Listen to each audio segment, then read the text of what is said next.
student and an advisor. First, you have some time to look at questions 1 to 6.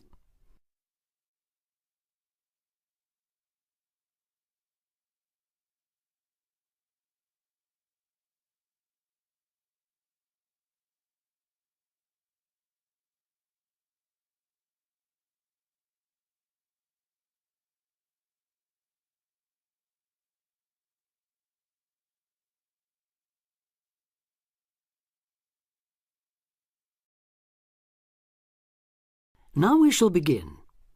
You should answer the questions as you listen because you will not hear the recording a second time. Listen carefully and answer questions 1 to 6. Homestay Language Learning, Lisa McDowell here. How can I help you?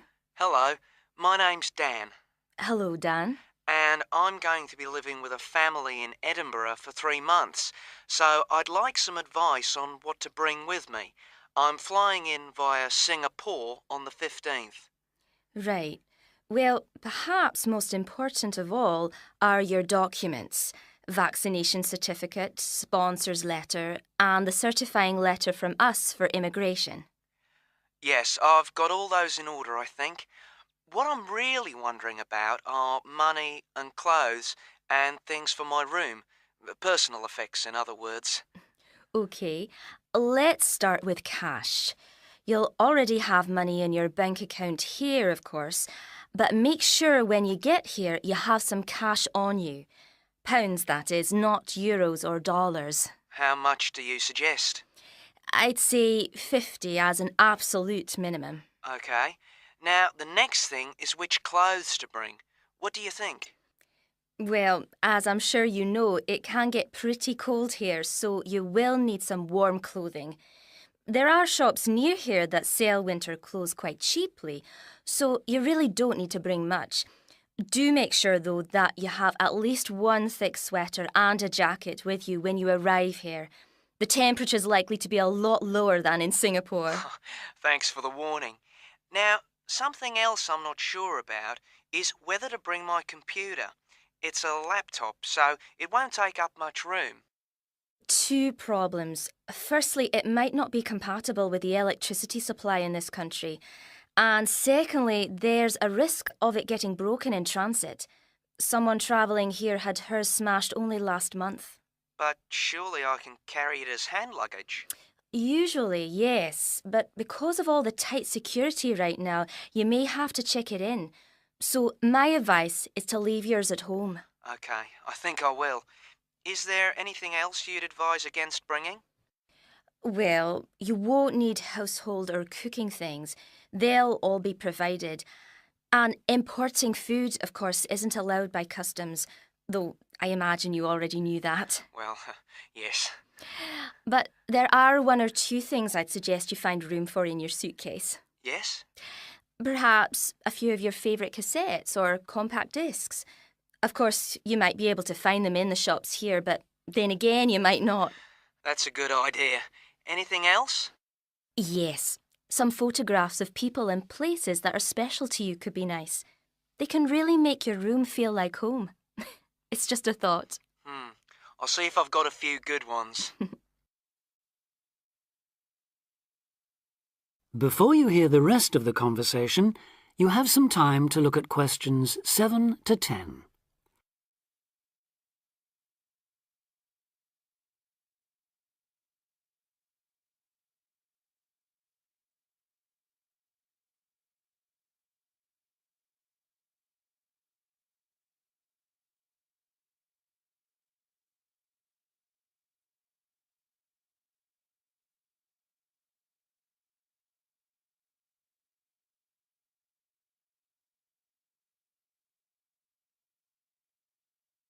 Now listen and answer questions 7 to 10.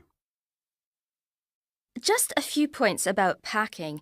Make sure all your cases are clearly labelled, in English, with your host family's name and address. Just in case they go missing on the way. It has been known to happen. What name do I write, by the way? It's Wark. Lewis and Amy Wark. So that's W-A-L-K? It's actually WARK. But we'll be posting full details to you later this week. Right, fine. And I'd better put some essentials in my hand luggage, enough for a night or two in case, as you say, anything happens to my main cases. Yes, I'd recommend a change of t-shirt and socks and so on, plus any medication you may need, and a toothbrush, of course. And my tights. Your tights? Yes, for the flight. Wearing them helps prevent deep vein thrombosis when you're flying long distances, not getting any exercise. Oh yes, I've heard about that. Now, talking about exercise, there's one last thing. When you've packed your baggage, check you can carry it, all of it, at least 500 metres without any help. You may have to do that. Okay. Well, thanks for all your help. You've cleared up a lot of points. Oh, you're welcome. Have a safe journey, and we'll look forward to seeing you next month. Bye. Bye.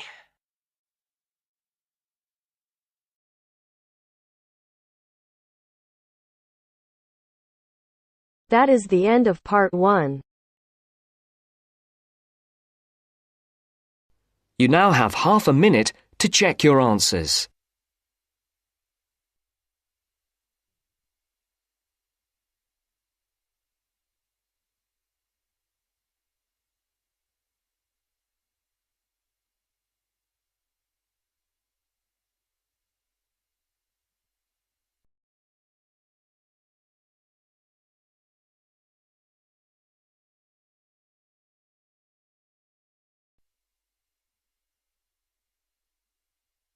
Now turns to part 2.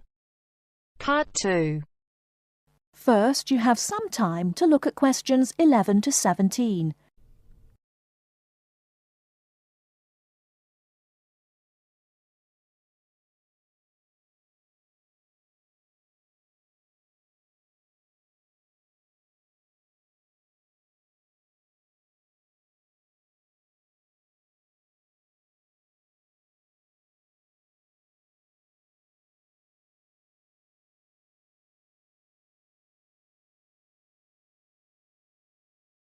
Now, listen carefully and answer questions 11 to 17. Hello, and thanks everyone for coming here today. I know it's always a bit stressful going for a job interview, but it's best to be prepared. For any of you who may not know me, my name is Fiona Ogilvie, and my job is to offer guidance and support for students with special needs. Now, you wouldn't be here today if you weren't interested in finding a job in the holidays. So let's get down to it and see what things you need to be looking out for. Most of you, I hope, will be applying for jobs with the companies that have been recommended by the university. The reason for this is that we here at the university already know these companies and have established good working relationships with them. I've also been to visit all of them and checked out the facilities they have to offer. You really need to make informed choices when you're looking for a job and make sure you know before you even get to the interview stage that your needs will be met. But I know that some of you are applying for jobs independently and have looked at companies outside the university recommended list. So for you, it's best to plan ahead and be aware of what it is you may need while you're working. Things that you need to check when you go for an interview are there enough toilet facilities and are these easily accessible?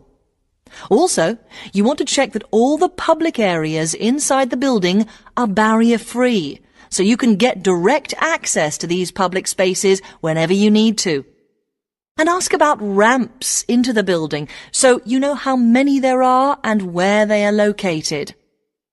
These kinds of things are so much more difficult to sort out when you've started work, as they take time. But ramps are an absolute must, so please make sure you know where they are. Another thing you must make sure of is that the lifts have the correct lowered control panels. Ask if all the lifts have this facility or if it's only certain ones. Now, something I think that is often overlooked is working hours.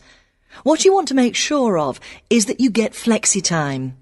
This basically means that your working hours are flexible and you can clock on and clock off in times that suit you. Within reason, of course. Most companies do recognise that it takes much longer for someone in a wheelchair to get on and off buses and trains. Public transport can take that much longer, so you need to be organised and prepared. And for those of you lucky enough to own a car, check how many disability parking spaces are available. Remember that it's your right to have a disabled parking space. These also need to be near enough to a wheelchair accessible entrance or ramp. OK, are there any questions before we move on? Before you hear the rest of the talk, you have some time to look at questions 18 to 20.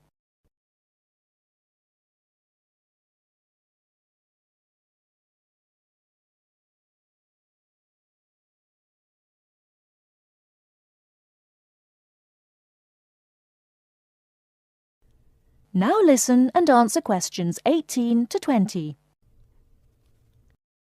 Right, let's move on then. Now I want to talk you through the series of visits to companies which we've got planned for next week. On Monday morning, we will be visiting the Lowland Hotel. They have various summer jobs available, working as a receptionist or conference organiser in their busy conference centre, organising and setting up conferences. You need to be prepared for working in an office environment and spending quite a bit of time talking on the telephone. The bus leaves for the hotel at 9 a.m, so make sure you leave yourself plenty of time to get there. When you arrive at the hotel, please gather in the reception area and wait for someone to take you to your first session, which will be a talk. The talk at the hotel will begin at 10 a.m, and then there will be a short tour of the hotel. There will be a light lunch provided, which is usually salads and sandwiches. The next place we'll be visiting will be on Tuesday afternoon. We'll be going to visit a little local company that makes handmade paper and cards. For those of you studying art, this may be just what you're looking for. We'll be taken on a tour of the company which lasts 3 hours. The tour will start at 3:30 p.m. and after that you'll have a chance to meet some of the staff. Tea and coffee will also be provided. We have no trips planned for Wednesday, but on Thursday morning we'll be going to Tobago Travel Agency. This is a very popular choice amongst our students because you can get student discounts on holidays. We've booked a coach for this and it'll leave from outside the refectory at 8 a.m. You'll need to bring a packed lunch for this, so please don't forget. There is a little canteen where you can buy hot and cold food, but this is closed on Thursdays. Friday, we'll be having representatives from all the companies visiting us, so you will have a chance to ask any questions, and of course, put your name down on the list if you're interested in working for them over the summer. This event will take place in the main hall next to the library, and it'll run from 10:30 until 4. I really hope you make the most of this excellent opportunity to not only earn yourself some extra money, but also to gain experience of what it's like to work. And if you'd like to find out more, then please ask some of the students who worked last year. They're all wearing green badges and will be happy to speak to you afterwards. That is the end of part 2. You now have half a minute to check your answers.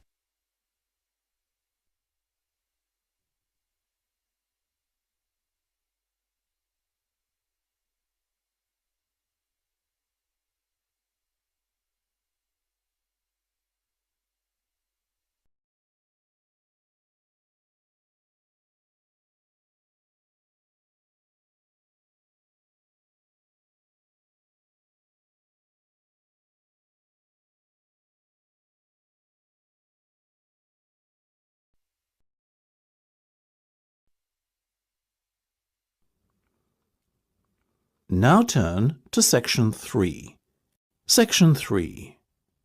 You will hear a discussion between two students and their tutor.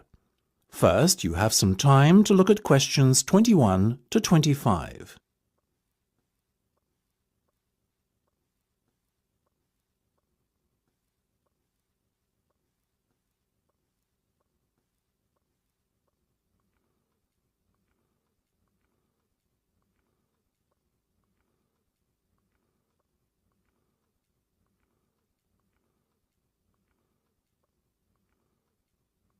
Now listen carefully and answer questions 21 to 25.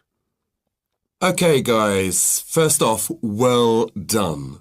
That was a very good presentation yesterday. Now I'm just going to ask you questions about it before I give you my feedback. That okay? Sure. Of course. Right. Well, in that case, tell me, Niall, why did you choose to talk about Rafael Nadal? To tell you the truth, I didn't. I think I'd better let Sheena handle this one. Sheena? Yes, it was my decision to pick Nadal. Now, that might be a strange choice for a presentation entitled Someone Who Inspired Me to Study Psychology, but... Yes, but I was going to say, it does seem rather an odd choice. Was it simply down to the fact that he's a sporting hero of yours and so a role model? You talk about him a lot, Sheena, so this much is clear. It's true. Nadal is someone I look up to, but my reasons for choosing him were totally professional. You see, I doubt perhaps in the history of tennis that there was ever a better match player than him, and that got me thinking, what is the secret to his success? How does he control his nerves so splendidly? The more we started to look into his background, the more I realised Sheena was right. Nadal was a perfect candidate for this study. He is, on so many levels, a very well-balanced character, and it was fascinating to gain an insight into the mind of this great champion over the last few weeks. I'll admit that I was at first somewhat unsure about whether or not I should back Sheena on this one, but it didn't take long for our research to put us at ease. So, while most of the students were researching Freud and other visionaries in the field of psychology and psychoanalysis, you were looking into a present-day sports star? Does that not strike you as a little odd? Of course, we knew it was a risk. After all, there was a danger that no one, least of all you, would take us seriously when we stood up on stage and started our presentation. That said, I think it is in the spirit of psychology to be inquisitive and adventurous and not just stick to the conventional. Otherwise, how would the field have come so far, as it has done already? Well, I must say, your risk certainly paid off. Yours was, without a shadow of a doubt, the most interesting and original presentation I saw. And judging by the reactions of the other students, I would have to say that everyone else was equally impressed. Thank you. I'm so glad you think so. Yes, but notwithstanding your excellent presentation content, we must remember that the marks for this project are awarded based on a number of criteria, and we'll examine those in a few minutes. But first, another question. Where did you find your sources? Well, and I don't quite know how we managed it, but we were able to secure a face-to-face interview with Nadal while he was over here for the Wimbledon Tennis Championship, so we weren't reliant on newspaper articles and interviews or any other forms of secondary sources. We did, however, find the library's sports archive an invaluable backup aid to help us fill in the gaps and piece together our interpretation of what makes Nadal such a mentally strong champion. Before you hear the rest of the discussion, you have some time to look at questions 26 to 30.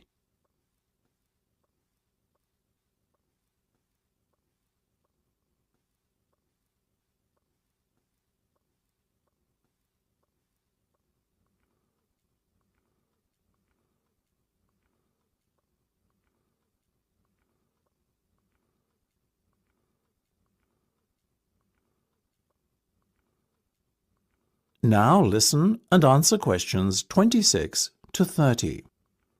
Okay, well, as I said, congratulations again for your excellent work.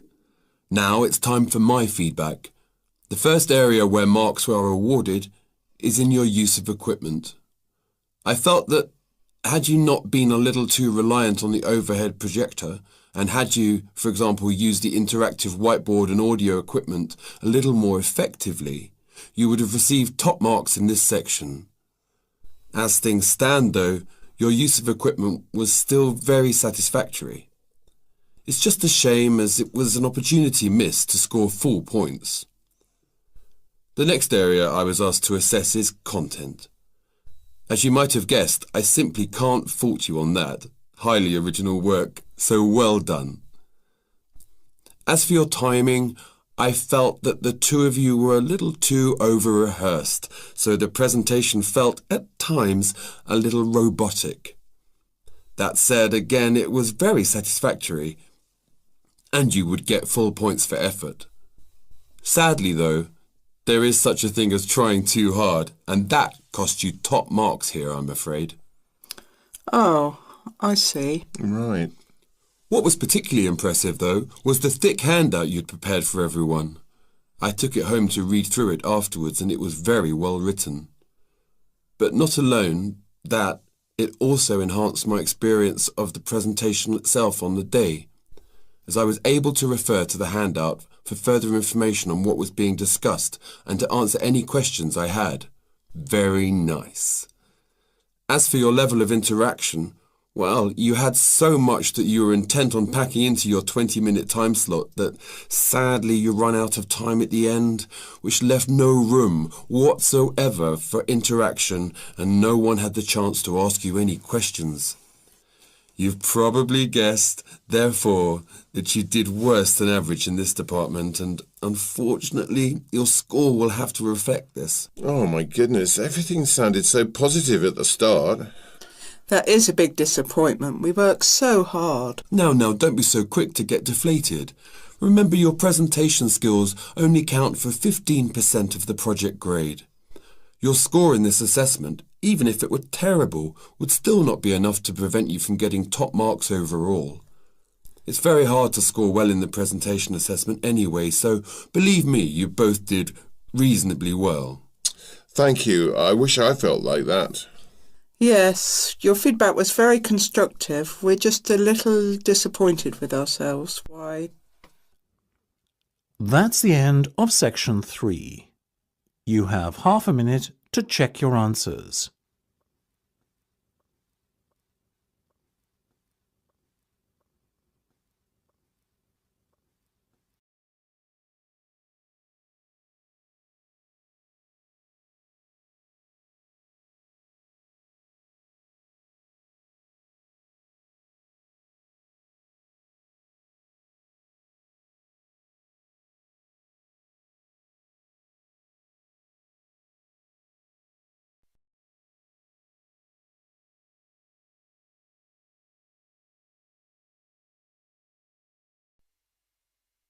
Now turns to part 4.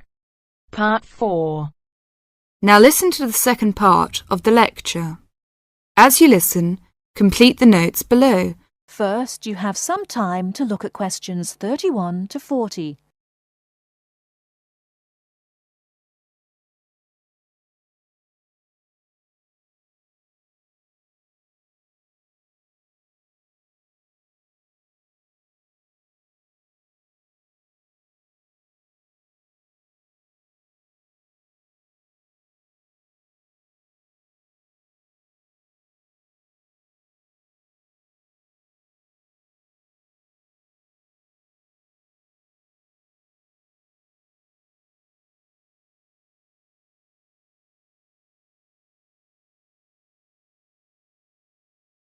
Now listen carefully and answer questions 31 to 40. Now let's turn to shopping, which may interest you more. In general, shops open at 9 o'clock in the morning and close at 5:30 in the afternoon.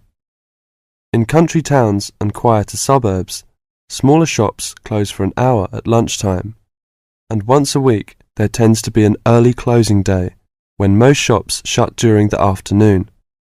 Many cities have a late night once a week when shops stay open until approximately 8 o'clock in the evening. You should ensure that anything you bring into the country, such as travelling irons, heated rollers, hairdryers and electric shavers can be used on the standard British voltage, which is 240 volts, 58Z. Many hotels will, on request, be able to supply adapters for electric shavers. When you travel, you may want to send postcards home. Stamps can be bought at post offices throughout Britain. They are open from 9 o'clock to 5:30 Monday to Friday, and until 12:30 on Saturday. Stamps can also be bought at postal centre stamp dispensers, at large stores and major tourist attractions. For posting letters, you don't have to go far before finding a red painted letterbox. Alternatively, use the letterboxes at post offices. You may ask how much to tip in hotels and how much it is for a taxi. There are no fixed rules on tariffs about this, and the following is intended only as a guide to customary practice. Most hotel bills include a service charge, usually 10 to 12%, but in some larger hotels 15%. Where a service charge is not included, it is customary to divide 10 to 15% of the bill among the staff who have given good service. In restaurants, if a service charge is not included in the bill, then 10 to 15% is usually left for the waiter. For porters, we usually give 30p to 50p per suitcase. For taxis, 10 to 15% of the fare. Hairdressers, £2 according to how much work they have done, plus 50p to the assistant who washed your hair. If you drive in Britain, you should remember to drive on the left and overtake on the right. The wearing of seatbelts is compulsory for the driver and front seat passengers. Now let's talk about full details of Britain's road regulations. A copy of the Highway Code can be obtained from offices of the Automobile Association, AA, or Royal Automobile Club, RAC, at most ports of entry. These two motoring organisations can also provide plenty of helpful information to all motorists. Contact AA. Telephone is 01 854 7373, 24-hour service. RAC telephone is 0304 204 256, 24-hour service. For something more serious, telephone operators will give you the telephone number and address of a local doctor's surgery. Alternatively, you can go to the casualty department of any general hospital or, in the case of severe emergency, dial 999. 999 is free. Remember, unless you belong to a European Community country or one with which the UK has reciprocal health arrangements, you will be charged for the full cost of medical treatment in Britain, except in the case of accidents or emergencies requiring outpatients treatment only. It would therefore be wise to take out full medical insurance before leaving home. That is the end of part 4. You now have half a minute to check your answers.